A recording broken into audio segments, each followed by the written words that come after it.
మాజీ ముఖ్యమంత్రి వైఎస్ రాజశేఖర్ రెడ్డి వారసుడుగా రాజకీయాల్లోకి వచ్చిన వైఎస్ జగన్మోహన్ రెడ్డి వైసీపీ స్థాపించి 10 ఏళ్లకే ఆంధ్రప్రదేశ్ కు ముఖ్యమంత్రి అయ్యారు. వైఎస్ఆర్ కు తెలుగు గడ్డపై ఎంతో మంది అనుచరులు ఉన్నారు. వైఎస్ఆర్ దయతో రాజకీయంగా ఓవర్ నైట్ స్టార్లు అయిపోయారు చాలా మంది నేతలు. మరి అలాంటి నేతలు తలపండిన సీనియర్లను కూడా జగన్ తో ట్రావెల్ చేసేందుకు ఇష్టపడటం లేదు. కొందరు జగన్ తో కలిసి జర్నీ చేసి కూడా దండం పెట్టేసి బయటకు వచ్చేస్తున్నారు.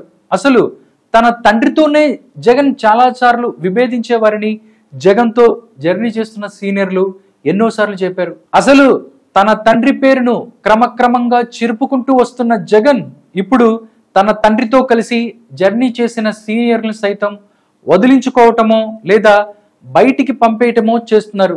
రాజకీయాలన్నాక సీనియర్ల సలహాలు సంప్రదింపులు అవసరం.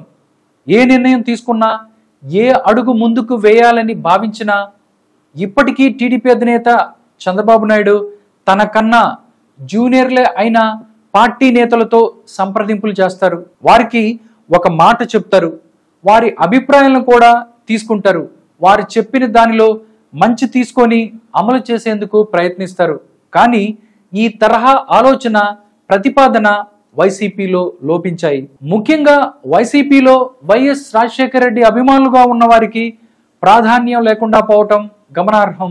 దివంగత వైఎస్ హయాంలో రాష్ట్రంలో ఆయన అడుగుజాడల్లో నడిచిన వారు, ఆయన ఆలోచనలు పంచుకున్న వారు ఉన్నారు. వీరిలో చాలా మంది వైసీపీ పార్టీలో చేరారు. ఉదాహరణకు బొత్స సత్యనారాయణ, ధర్మాన ప్రసాదరావు, ధర్మాన కృష్ణదాస్, పెద్దిరెడ్డి రామచంద్రారెడ్డి, భూమన కరుణాకర్ రెడ్డి, సామినేని ఉదయభాను ఇలాంటి బలమైన నాయకులు ఉన్నారు. వీరంతా వైఎస్కు వీర విధేయులే. తాజాగా పార్టీకి దూరమైన మోపిదేవి వెంకటరమణ, ఆళ్ల నానీలు కూడా వైఎస్కు విధేయులు. ఈ కారణంగానే వైసీపీలో వారు చేరారు. అయితే ఇలాంటి నాయకులకు తొలిత అవకాశం బాగానే ఉన్నా ఎక్కువగా జగన్ వీరభక్తులు తయారు కావటం ప్రారంభమయ్యాక ఇలాంటి వారంతా ప్రాధాన్యత తగ్గించుకునే పరిస్థితి ఏర్పడింది. అంటే వారు పార్టీలో ఉన్నారు కానీ వారి మాటలకు విలువ లేదు, వారి సూచనలకు ఎక్కడా ప్రాధాన్యత లేదు, వారు చెప్పింది వినిపించుకునే పరిస్థితి అసలు వైసీపీలోనే లేదు. దీంతో జగన్ భజన పరుల ప్రభావం పెరిగిపోయింది. ఫలితంగా దూకుడు నిర్ణయాలు, ఒంటెద్దు పోకడలు పెరిగిపోయాయి. ప్రత్యర్థులపై దాడులు చేసిన వారికి ప్రాధాన్యత ఇచ్చే సంస్కృతి తొలిసారి వైసీపీలోనే కనిపించింది. ఇది వైఎస్ సిద్ధాంతాలకు విరుద్ధం.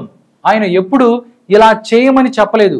మొత్తంగా చూస్తే 2019కి ముందు వైసీపీ కొంతవరకు బాగానే ఉన్నా ఆ తర్వాత అధికారంలోకి వచ్చాక మాత్రం వైసీపీ డౌన్ ట్రెండ్ ప్రారంభమైంది. అంటే వైఎస్ విధేయుల స్థానంలో జగన్ భజన పరులు వచ్చారు. ఫలితంగానే పార్టీలో అంతర్గత అవిశ్వాసం పెరిగిపోయింది.